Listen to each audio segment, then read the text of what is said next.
Lawyer Mark SIlverthorn used to work for collection agencies. Now he helps people faced with abusive debt collectors. It's maybe 25% of collectors who work at collection agencies are engaging in illegal, unprofessional, or unethical behavior. I guess one of the pieces of advice that I would give is that it's really important for people when they're choosing a career to do something that they're passionate about. That's right. That's right. And like you said, like in this case, especially switching focus after you had that frank conversation with your daughter where you weren't comfortable with what she was telling you she thought you were doing. I think that's a great example of shifting your focus, working towards building a book of business you're comfortable with, you like working with, you believe in your goal and what you're doing for the customer versus just again rolling out that bank. I can tell you that I will. Every week or two, I'll get a phone call from someone who said, I bought your book and it saved my life or it saved my marriage. And you can't put a price tag on that in terms of what it means to you. That's right, the feeling, right?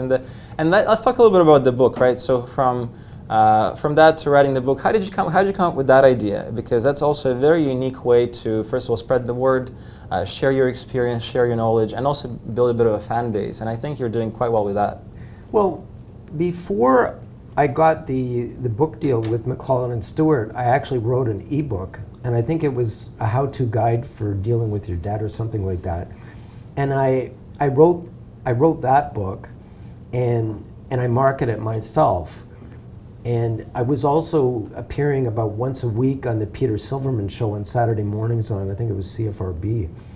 And so I said, well, why don't I go out and get a literary agent and see if I can sell it. I contacted probably 25 literary agents and nobody was interested. And I think I found one literary agent and he charged me $750 to read my other one.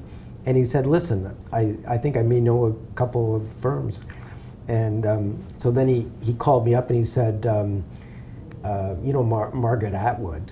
And he said, how would you like your book to be published by the same company that publishes Margaret Atwood? I said, that would be very nice. Amazing, and that's how it all came together. So there is something that we actually channels are right below his name. Mark, thank you so much for coming today. My pleasure, Konstantin. Real pleasure talking to you about the debt industry and your journey into your business.